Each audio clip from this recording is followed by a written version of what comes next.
So I'm what they call a polypharmacy. So I've got more than 5 chronic medications I take a day. I take between 15 and 20 tablets in the morning Daily, daily.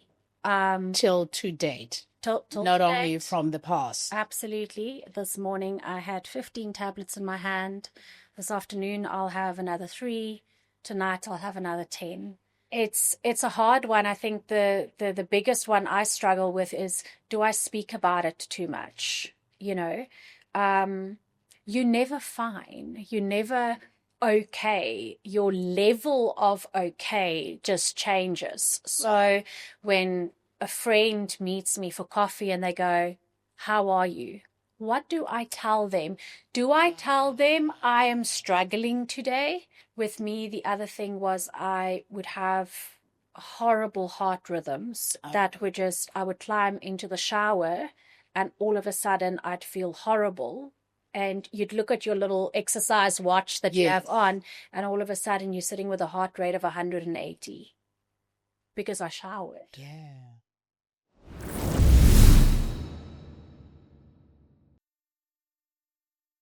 Hello, this is Kobe's Health Sanctuary podcast, partnering with Rare Disease South Africa. This is our very first podcast where we have our wonderful guest, Elindi. So we're happy that you're tuning in, you're making the time to listen so that you can be educated, informed, transform, shift, and be able to assist other people who are grappling with different kinds of diseases. We're talking about health today, and I have a very special guest. Her name is Elindi, and we're going to talk about hEDS.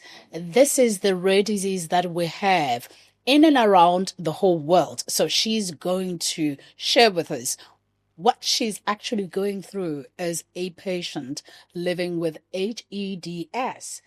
Elindi, welcome. So nice to be here. Thank you for having all of us, even those who are going to come after me. And also thank you to Rare Disease South Africa for giving us a voice. Absolutely. Yes. And I'm happy that finally, we're sitting here because we've been saying, let's do this thing. Now, my first question to you regarding the condition that you're living with on a daily basis, hEDS, I would like you to tell us, what is the meaning of hEDS? Share with us. So hypermobility and specifically hypermobile Ehlers-Danlos is part of 13 conditions within the EDS syndrome or spectrum. Wow, 13.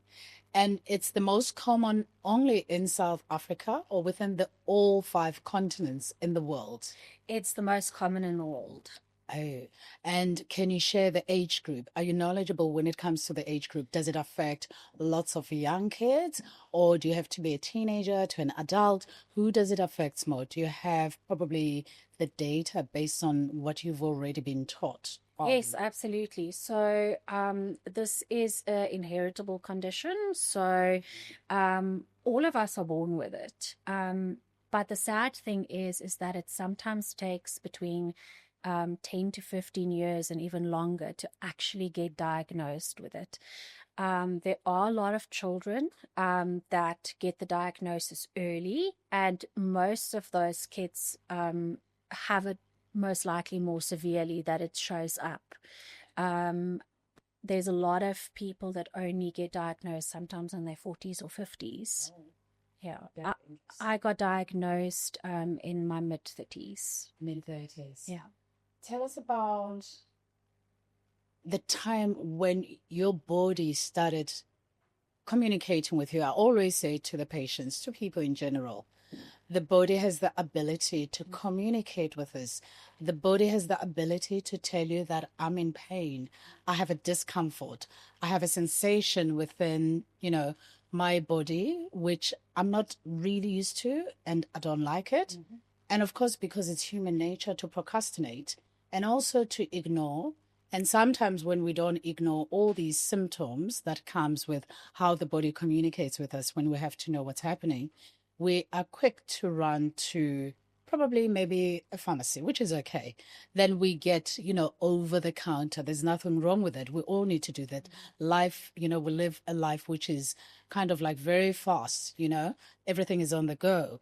And then later we tend to ignore these signs which keeps communicating with us for a long time because we are so prone to taking the over the counter, but without getting a proper diagnose through a physician who is very well knowledgeable on the subject or on the condition. So when you first realized, where were you? Was it the kind of symptoms that you would feel on a daily basis, weekly, monthly, which were nagging, or were they kind of like just striking, rare but severe? Tell us about that journey of how did you first find out? Yeah. So the majority of my really sort of severe or life-affecting symptoms started in my early 20s. But if I look back now, they were there way before.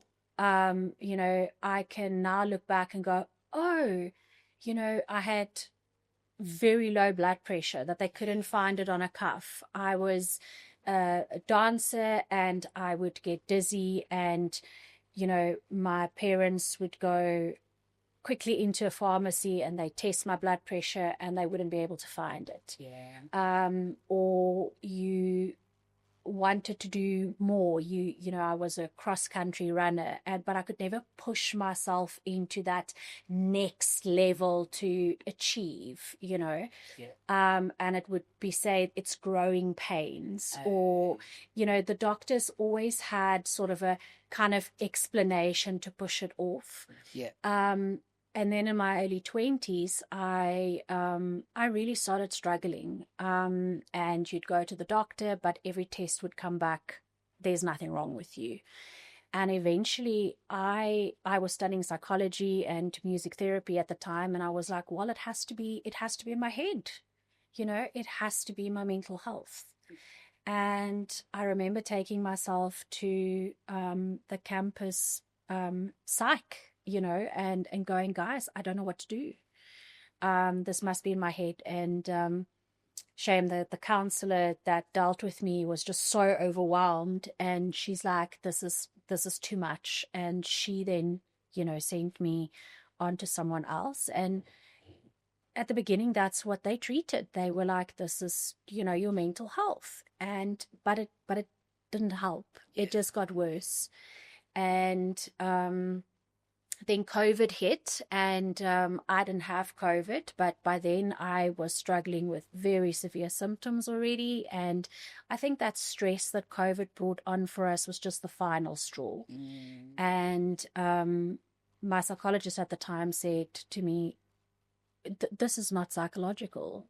Like, we have to get you in your specialist. And by that time, my CRP, so my inflammatory markers that started showing up in my blood. And then it just started cascading. I think I've got about 7 specialists that look after me. Wow. And it took some time, but now we've got answers. We don't have a cure. We can only treat the symptoms, but that's where we are. Very interesting. It was very brave of you to actually self-diagnose yourself and think that it's possibly your mental health, because I can imagine, because you say it started in your early 20s and you were fully diagnosed in your 30s. So back then, mental health was not what we would talk about on a daily basis. From different media. It only got, the subject only got more, I'd say, close to our vocab, especially since COVID. Now we are advocating mental health than ever before. So before you were fully diagnosed, the journey of going from one doctor to another, did you stick to one doctor, or did the frustration come with going to various doctors who then told you different kinds or shared different kinds of results with you? Or was it always just one doctor? Yeah, so it's hard because we started with a GP, and then, went into, okay, you get sent to a physio by the GP, and then the physio goes, I can help you, but there's something more. And then the GP and the physio goes, okay, now you need to go to a specialist. Then you see the specialist. The first one I saw was an endocrinologist, and he was like, look, I can see this and this with you, and I can help you, but there's more here. So I need you to go see a rheumatologist. And then you get to the rheumatologist, and they go, yes, continue with the endocrinology. This is my kind of sphere, and I'm treating you from the rheumatology section, but I need you to see a neurologist. And so before you know it, you have a gastroenterologist and a neurologist and an endocrinologist and a rheumatologist. And you've got all these specialists, and the biggest frustration is they don't talk to one another. So each of them are sticking to their little box, and each of them are going, okay, I'm treating you for this. But the medication they give all mixed together and then causes side effects, and then they treat you for the side effect of the medication. And before you know it, you sit with a lucky packet of Smarties and with a whole bunch of different diagnoses, but that is caused by one big diagnosis. Absolutely. So you've got the hEDS and maybe one autoimmune thing that comes with it, but a lot of comorbidities that you have to deal with. And that's really what rare diseases are about. It's the rare disease that causes all these other things to appear because it affects different body parts. Absolutely. And that's how you need to get the help.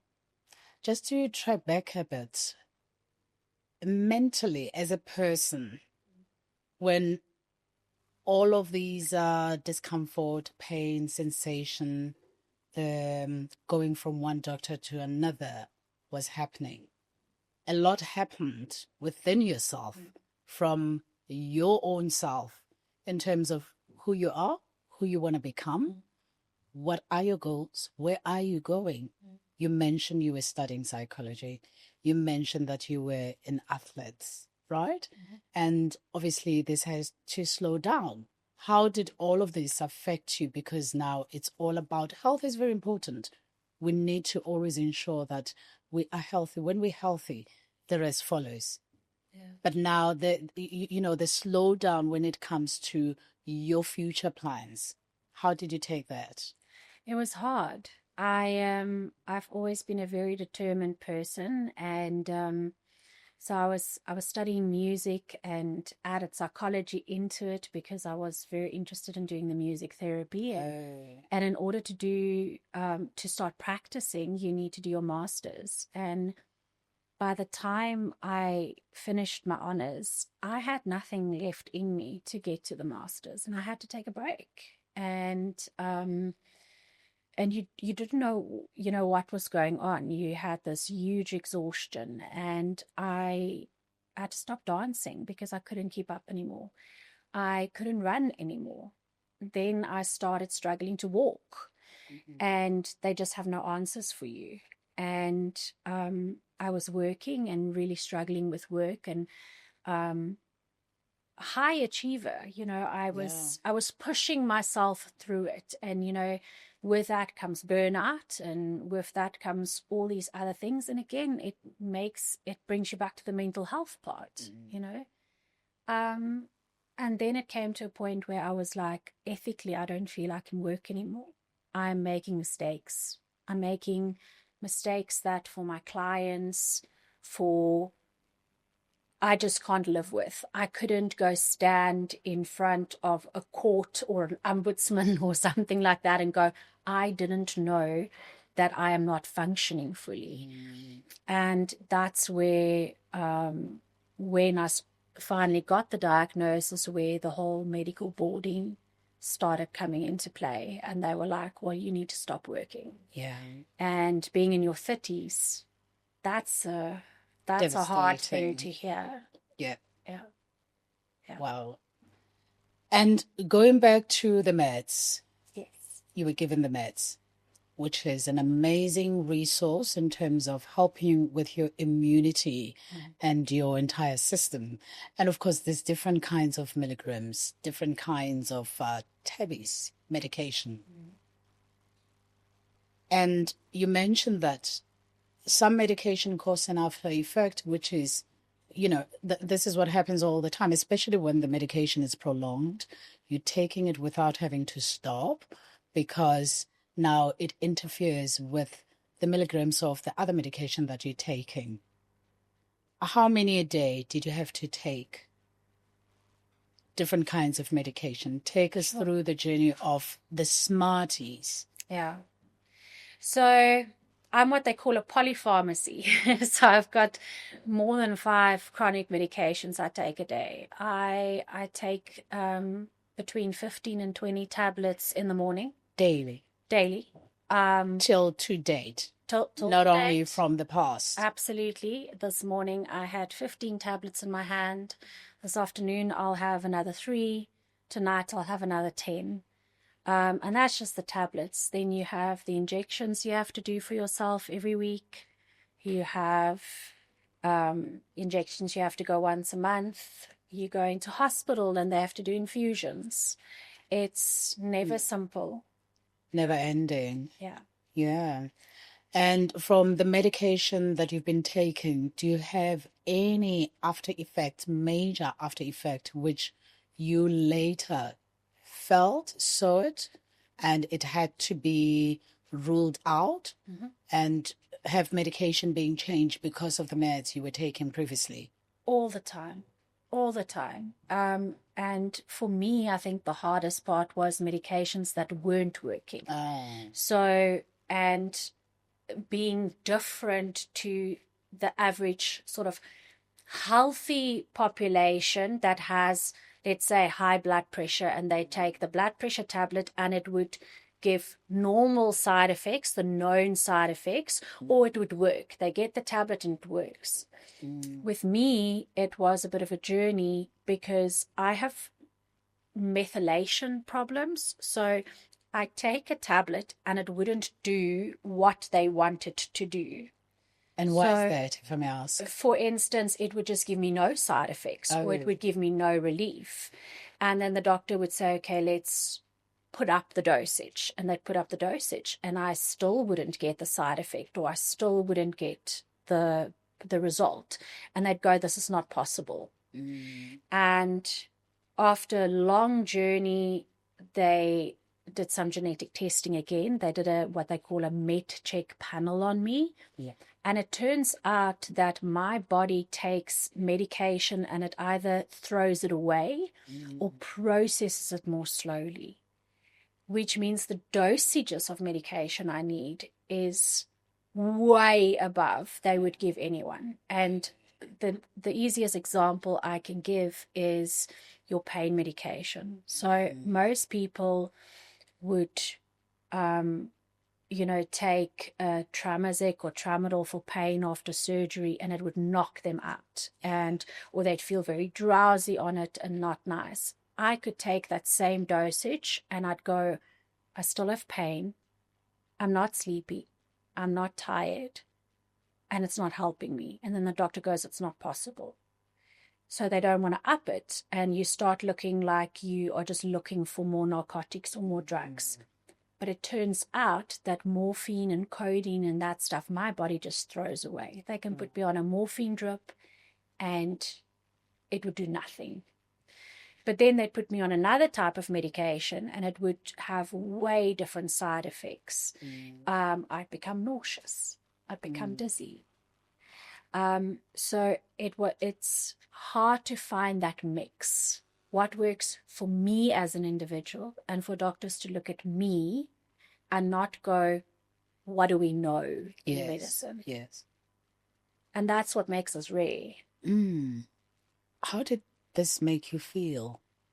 Horrible. Having to go through so many challenges when it comes to having just one thing which is supposed to give you hope.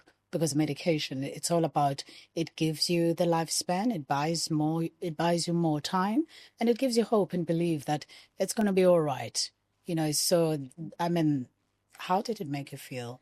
It makes you feel like you do lose hope. You go, what is wrong with me? You gaslight yourself, Oh, and at the same time you go, this is the best time of my life. If my medicine isn't working now and it's not stopping the disease progression, where am I going to be in 10 years from now? yes. If I can't do this now, and if they can't get this under control, is this the best life I'm going to have? That you're going to live.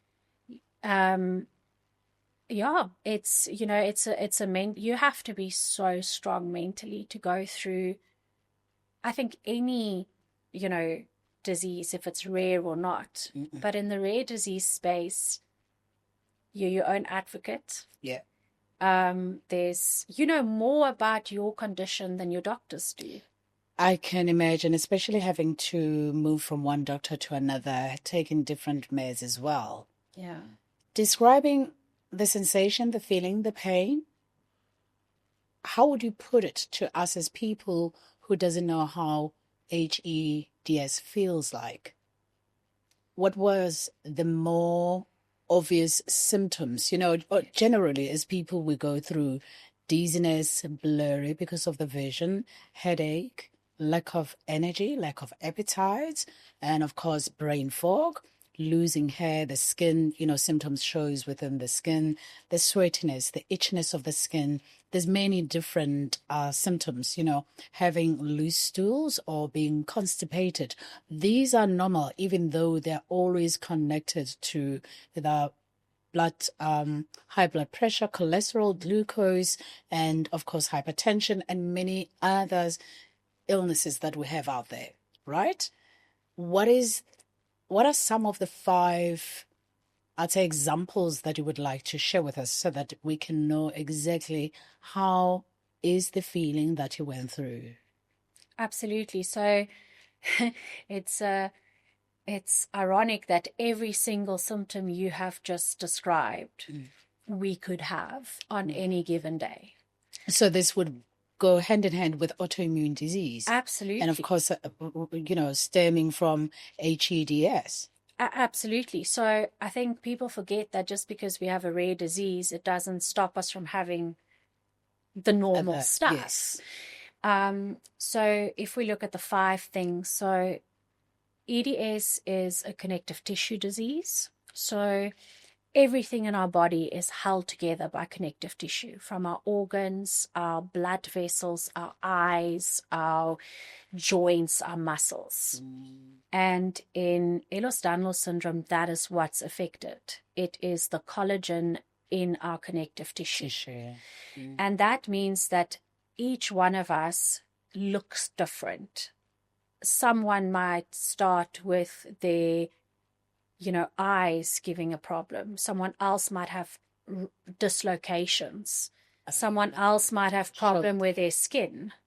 So it's very hard to say this is the clinical thing and this is the picture I'm going to fit in. With me, it was pain, severe pain that has no effective reason why I have it. And was the pain all over the body or in specific area? So parts of your body? It shifts. Oh, yeah. So it would be multiple places in the body, but to a specific area. So it wouldn't just be overall body pain. It would be my neck. It feels like I can't keep my neck on my shoulders. Oh, yeah.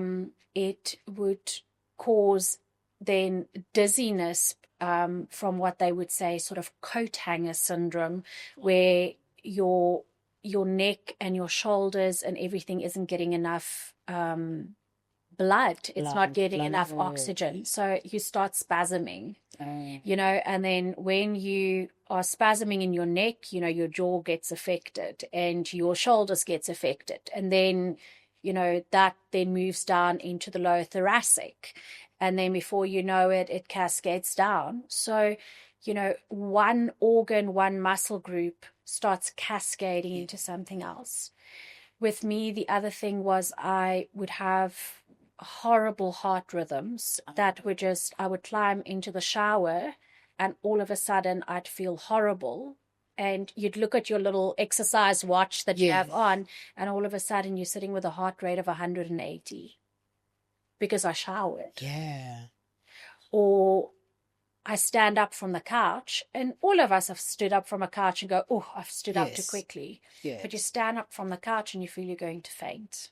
Then you have to, or you get like a blackout. Yeah. And it's all because of one of my comorbidities is dysautonomia. I've got orthostatic hypotension, which means my body doesn't do well with positioning.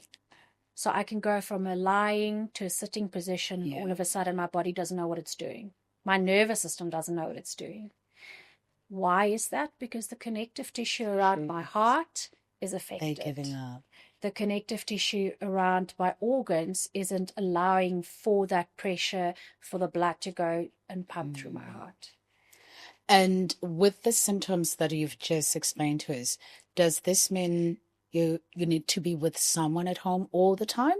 Or can you be responsible, independent enough to be by yourself without needing any support at home? Because you've mentioned quite a few variety of symptoms, which kind of like strikes at any time. And most importantly, they affect your mobility. Anything which affects your mobility and your energy.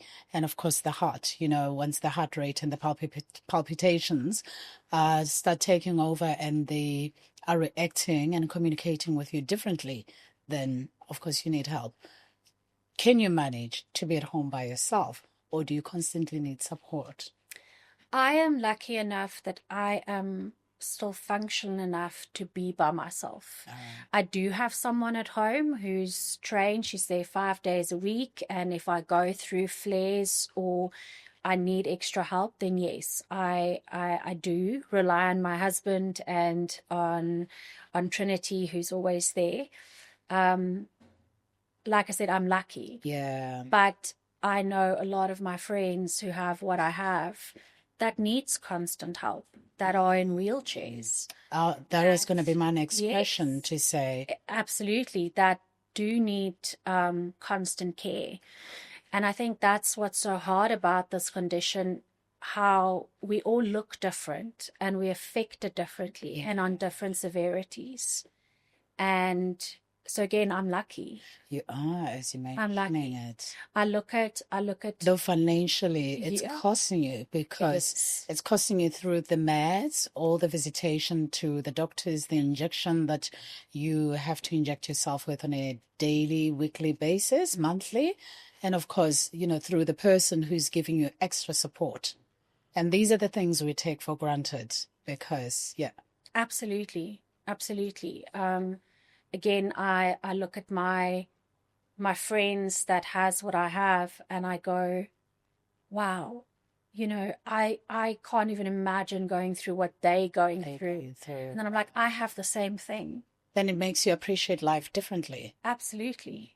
Wow. And it does. It plays on you mentally. It goes, I don't have that now, but could I have that in 2 years from now? I was going to ask and say, do you ever think that in future you might be looking like one of them? Or does the health system has the stats which tells and gives you or guarantees you that, no, as you are today, you won't be later affected by the very symptoms which they have, the severe ones especially? No. We have no guarantee. No guarantee. We have no stats. We've got I can walk out of here and in 2-3 hours from now look completely different. It makes it hard to make plans. Yeah. It makes it hard to, I was saying to Nomsa, who's part of our rare disease community, on Saturday, I did not know if I could do this podcast because I was in hospital. My goodness. But I'm here. Yeah. Oh, thank goodness that you made it. But it meant that I couldn't be at a birthday party because I was in hospital. I wasn't planning to. Was it through an emergency that you had to go to the hospital? I had been slowly going into a flare for about 3 weeks, and it got to a point where I just wasn't coping, and the doctor said, well, that's it, we have to admit you. And I was there for 3 days. Wow. Initially I was going to be there maybe for only 1 day. Yeah. But then, like you said, the way you react to medicine. So I had an infusion, and before we know it, I couldn't handle the dosage of the infusions. Yeah. They had to slow it down, which means then you need to go, in this instance, I had to go through 5 bags. But now the 5 bags takes longer to get through. Wow. So 24 hours becomes 48 hours, and 48 hours becomes 72 hours. And it means the plans that your husband had gets affected. They have to be changed. So it also affects the healthy people around you. Yeah. Affects your friends, your Yes. friendships. Your entire lifestyle, your entire social connection, it becomes compromised because of this. Your career, very easy, financial Yeah.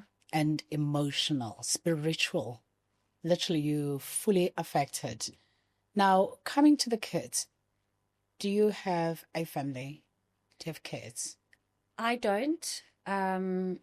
Very fortunately for me, early in my life, I had sort of made the decision not to have kids.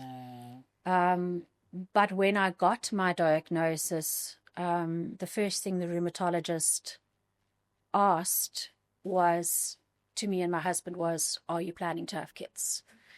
And for us, luckily, we could say no. And she said, okay, good, because once we start this medication, you can't have children. Many people with Ehlers-Danlos Syndrome can't have children because their bodies can't actually hold the baby, or you could die having the baby. There are others that do have children. The consideration you have to have, and it's one of the big ones I had, was this is genetic. Yes. Do I want to give this to my children? Absolutely. Who would be later affected by the syndrome? Yes, absolutely. And what are the chances of having them being affected since it's genetic? Very big. Oh. And depending on the type of Ehlers-Danlos you have within those 13. Yes. If you have what they call vascular Ehlers-Danlos, your consideration on not wanting to give that to your child is big. It is the most dangerous one. It is normally a fatal one because it affects the vascular system. You can have an aortic aneurysm at any time. Yeah. A lot of people with VEDS die in their 30s. Oh. Do you want to potentially give that to your child? Absolutely. So it also depends on which one you have, how severe it is. Yeah. It runs in families. I can see it in my cousins, even though they've not been diagnosed. Yeah. I can look at a cousin of mine or an aunt of mine and I can go, oh, wow, you've got very bendy knees. They are extending because that's one of the futures. Yes. We can have party tricks. You know, Absolutely. I can bend my thumb to touch my hand. You know, I can, we're double jointed. You know, my knees bend further, my elbows hyperextend. Yeah. That's one of the main futures we have. So you can look at your family, you can go, you're not sick. But I can see your knees do that. Yes. Are you going to be diagnosed later? I don't know. I hope you aren't. And how do they take it? Because often that's when, you know, a message like this should be quite alarming to say, let me do some tests. But of course, it goes with how ready is the person. Not everyone would be willing to just go and do it, you know. Most people Is it encouraging enough for them to go and do some tests and be curious enough? I think they look at me sometimes and they go, I don't want to know. I'd rather not know. I'd rather not know. I'm fine. And if I look at myself, I was fine up until a point too. Yeah. And if I were to know what I know now, I think I would have done a lot of things differently. Oh. I mean, I wouldn't have been able to stop what I have. Yeah. But perhaps I would have eaten differently. You know, nutrition is part of big question when it comes to health. I would And have exercised love is differently. to touch on nutrition. Going back to the syndrome, right? Throughout the world, does it affect Caucasian people more? White people more? Which race? Do we have the stats on this? Black people more? Do we know as yet? So I don't know the stat. It would be a Okay. very interesting stat to Yes, see. just to know. From what I have seen, it affects Just it doesn't discriminate. But yes, I'm sure there might be stats on it. I just don't know the answer to that. It'd be interesting to also know if it affects more female versus male and why. So because we female, can study definitely. this for forever without finishing, but just for education purpose. Yeah. From what I've seen, it does affect females more. The males that are affected tend to be more severe. Oh. Yeah. And that's just from what I've seen. Yes. But the stats might be different. Yeah. What is the lifespan from the day or the year of being diagnosed? What sort of a chance does a person has? I know that there's 13 different kinds of the syndromes, and your one, it's the most common one. And as soon as you have been diagnosed, you were diagnosed. And of course, now that you have met other people who are living with the same condition, do you know what is the lifespan of the actual diagnosis? Because some you find that it's 10 years from the year of being diagnosed, or 15.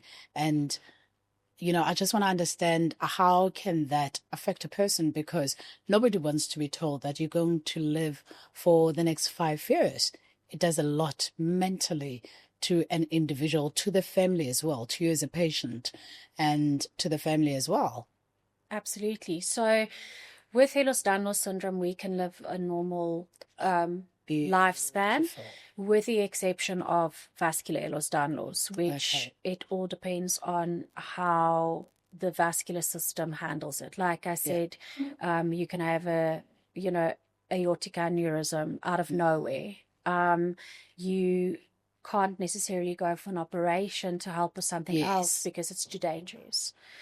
My vascular system is affected by it. So even though I don't have EDS, I do have more vascular issues. So there is also cross-link between the EDS. Yeah. And so one of the first things one of my surgeons asked me when I had to go for a vascular surgery was, do you have EDS? And I said to him, no, I don't.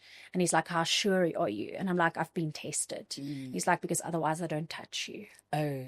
And so when you have that one, you don't know what your life's going to be. It can be tomorrow, it can be 10 years from now, or you could be lucky and you could live a normal lifespan. Absolutely. I think what's hard with that question is I might not have been given a timeline, but what I have been given is that this will be forever. Oh. My pain will not end. My symptoms will not end. There is at no point that I can go, I am not going to live with this. So I have to mentally and psychologically go, I need to be okay that this is my life. Yeah. I have to make peace with it. And I think that's the hardest one. As I sit here, I don't think I have actually gotten myself to a point where I'm okay with having this for the rest of my life. I'm still looking for answers. And I think that's the thing. We keep going, if I can just eat better, if I can just exercise harder, if I can just rest more, then I will be okay. Yeah. It's shown me that that's not the case. I can always do something to try and make it better. Yeah. Like you said, nutrition. All of us can eat better and feel better. Yes. Is that going to cure me? Yes. Is it going to change my symptoms? No. Acceptance is one of the hardest things that we go through as human beings. It's natural. Yeah. And having to let go of the resistance that is holding you towards accepting, it's also one of the hardest things. especially when you are sitting in your own corner and don't have a clan, people who speak the same language that you can learn from, people who have different symptoms and similar symptoms that you can actually regroup with them to talk about your feelings and your conditions. That's when you find yourself lost. And with that being lost, there comes a feeling of hopelessness, helplessness, loneliness. Yeah. Am I nagging? These are the natural things that would be going through all of us when we're ill. Are you too much? And it 100%. Changes your personality, your character, because even if you want to ask, you just think that perhaps you've already asked too much, but people would never tell you in the best possible way, which makes them feel comfortable to let you know that that's how they feel.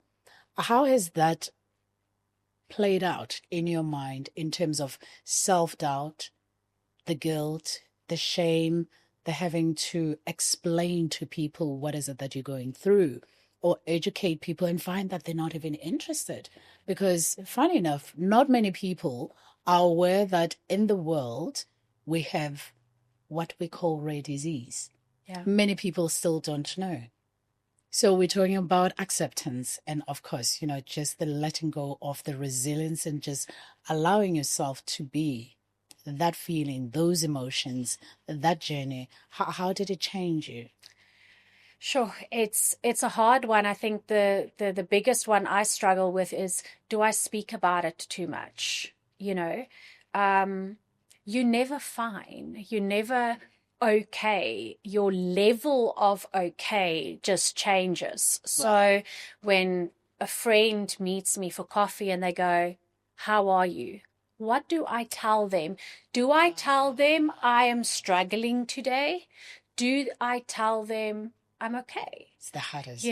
What do they want to hear? Yeah. What are they ready for? Are they in an emotional state to hear me vent today? Absolutely. That's very hard. And I must say that is where I am so thankful for Rare Disease South Africa. Yeah. That has given us this platform of WhatsApp groups where I have found 56 other people that has EDS. We all don't have the same version. Yeah. But I can climb on the WhatsApp group and I can say, "Hey guys, I just need a vent." Or, "Hey guys, I'm struggling with this. Does anyone else?" And we can climb on and we can chat with one another. Yes. But before Rare Disease South Africa, I didn't have that option. And if you think about it, here we're sitting in South Africa and I'm talking about 56 other people like me. Yeah, patients. There's definitely more. Absolutely. That have not been diagnosed probably. Or that are sitting by themselves and they don't know of Rare Disease South Africa. And that is why this podcast is so important. Yeah. Because again, there's when am I advocating and when is it too much? So true. And then, when am I looking for attention? Yeah, because we tend to point fingers. She's always ill. Are you going to invite her? Oh, no, don't. Remember. You know what I mean? Or it's February again. It's Rare Disease Month. It's EDS Month. Yes. Are we going to see her post every day again? Like that type of thing. And yes, I am going to post every day. I am going to do that challenge because I need people to know that they're not alone. Oh, and I need friends and family to know, I need you to listen to this podcast. Yes. Because if you do listen to this podcast, you'll understand me. Absolutely. More. You will know how to help me. Yeah. Because myself and the technicians here, we go to sleep knowing that everything is okay. And there is nothing dehumanizing like having an illness that only you feel inside and nobody can see it with the naked eyes. And you go to sleep not knowing if you will make it tomorrow. I like what you said even earlier to say there are times when you just don't know what's going to happen to the future. It is so true because sometimes we lack having skills of being sympathetic as human beings. And of course, we tend to gaslight a lot. And I think what you said now was so important because you said that you don't look ill necessarily. Yes. And that's the thing. I don't look ill. I'm I looking don't at sound you. ill. I'm looking at you, my goodness. But as I'm sitting in front of you, I took, and I'm going to say this and people are going to judge me for it, but I took 20 milligrams of Targinac, which is a opiate, which if you come out of an operation, you might for a week get 5 milligrams. Wow. I was in hospital the one time and the neurologist came to me and she said, how was your night? And I'm like, I had a tough night. I'm in pain. And she said to me, with what pain medication? And I'm like, I'm 20 milligrams of Targinac. And she's like, there's no dose like that. I said to her, yes, there is. I'm on it. And she didn't believe me. And she grabbed my file because she was not my primary doctor. And she looked at it and she's like, how are you awake? I take 3 of them a day to keep me pain-free, if it helps me to be pain-free. So as I'm sitting here, I have all these tablets. As I'm sitting here, the light affects me. It is giving me a headache. As I'm sitting here, my back hurts. You know, I'm going to be stiff standing up from this chair. We are all visible if you look careful enough. If you look that the color in my face has changed or my eyes have dimmed, you know, there are signs. A lot of us, because we have connective tissue, we are also kept upright by support under our clothing. We will have braces that you can't see. I sleep with what do they call like one of those baby pillows, maternity pillows. So that I don't dislocate something in my sleep. It keeps my body together at night because I'm in a big, full body U-shaped pillow. Imagine waking up from sleep and you've dislocated your thumb in your sleep. And someone goes, what did you do? And I'm like, I slept. I woke up. Wow. They present different colors, shapes, facets, and everything. It's just different on a daily basis. If you were to tell one person about the hEDS, just in a sentence, to say, I want you to educate yourself about my condition and rare disease, what would you say? If someone told you that the connective tissue that keeps your body upright and working one day stops from keeping you upright, what would you do? You just made me take a deep sigh because, you know, I can see everything that you're saying. Oh, interesting. Because that's what's happening. Big right now, mark. My muscles are working harder just to keep me sitting here than any other person that doesn't. And for you to sit here, you have to take multiple meds with different milligrams on a monthly basis, non-stop, for the whole life, for as long as you're living. Absolutely. And hope they continue working. Nutrition. Yes. How has this played a role in your life? Were you ever educated about nutrition? What is it that you need to do? The do's, the don'ts, eat, not, and why? And do you have specific foods as well, which when you've eaten it makes you feel better from the connective tissue, from your neurotransmitters, from your eyes, from your blood vessels, your veins, from your fat, water within the body, anything at all? Absolutely. So nutrition absolutely plays a role. I get, it's probably the part I get the most frustrated with because there's no one answer because my body compared to the person with hEDS next to me is different. So, our bowels, our stomach, all of that gets affected. You know, again, connective tissue. Absolutely. So, Yes, I have been through multiple different diets. Were For you my advised to be on those specific diets, or did you just choose for yourself based on what you've learned, probably yeah. from, I don't know, the internet or a book or So a little bit of anywhere? both. Definitely been advised by doctors. I think, again, unfortunately, there's an ignorance in the medical community about our conditions. And so often we get given the wrong information by our doctors because they've spent maybe 10 minutes in a textbook on our condition. So it is a bit of trial and error. Yeah. And again, who they are. For me specifically, the Mediterranean diet works best. An anti-inflammatory diet Awesome. works best. Beautiful. We want to be we want to put as little weight on our bodies, and Yeah. I mean, I'm not a small person sitting here, and I think that's also a very difficult thing because our medicine causes weight gain. Yeah. It causes water retention. And if I am a flare, I can pick up 4 kilograms in 2 days just because my water goes up. So, Yeah. and so, yes, diet plays a huge role.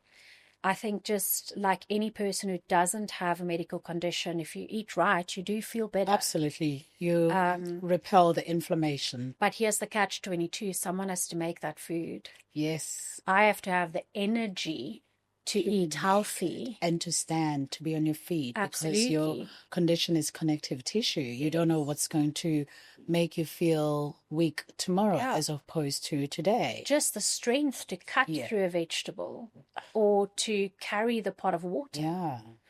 2.5 kilograms is heavy for me.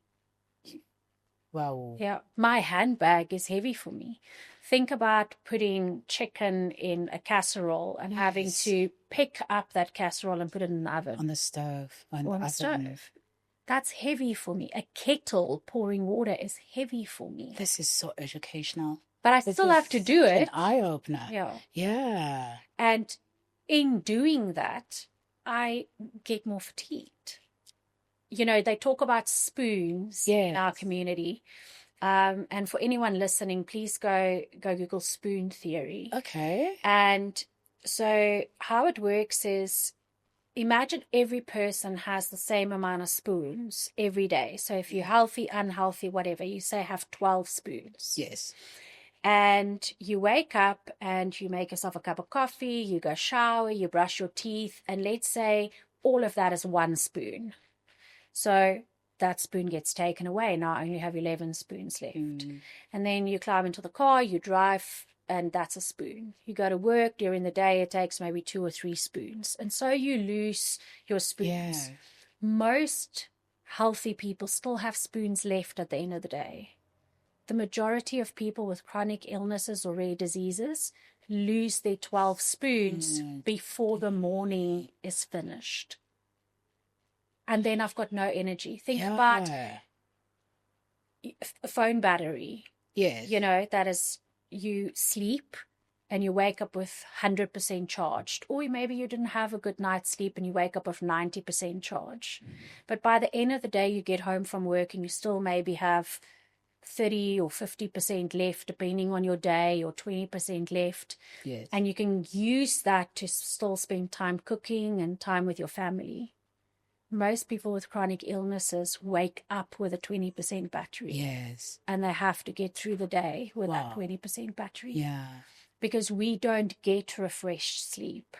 Sleep doesn't necessarily make us feel better. Yes. And that's one of the ways we know we're sick, is that just because I'm tired or fatigued, the average person will go, I'm going to go take a nap, and they'll wake up from that nap and go, I feel refreshed. Wow. I will wake up from a nap and feel worse than what I did before. Or I will feel slightly better, or I won't have gained any energy at all.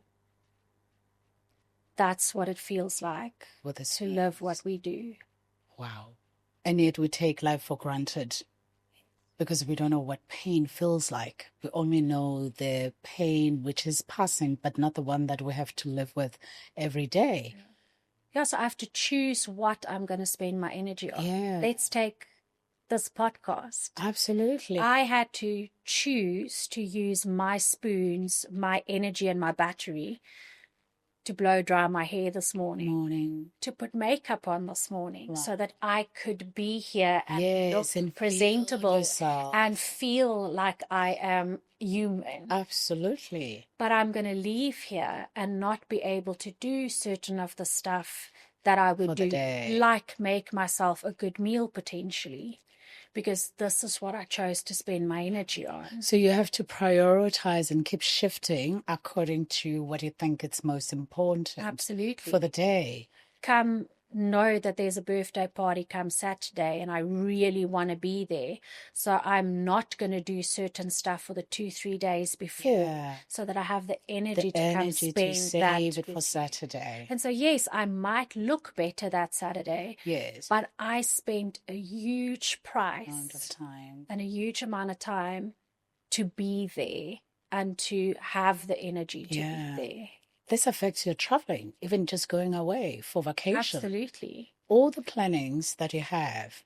Absolutely. I know people would be interested in finding out and knowing, do you work? Can you have within your 12 spoons be able to work and have a normal job? Even if you don't have to literally necessarily go to work, because in this day and age, most of us, many people work hybrid.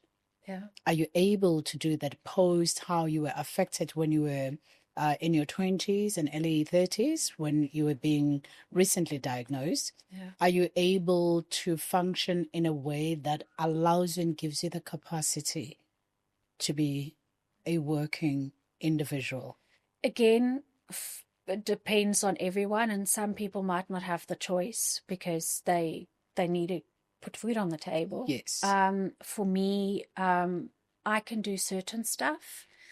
I can't work within my industry anymore. Just the ethical considerations behind making a mistake is too big. Yes. I have recently started my own NPO in order to kind of give back. Yeah. But even there, I have the struggle because I had things that I wanted to do. Mm-hmm. I had baby bags that I put together to take to a hospital for mums in need. Yes.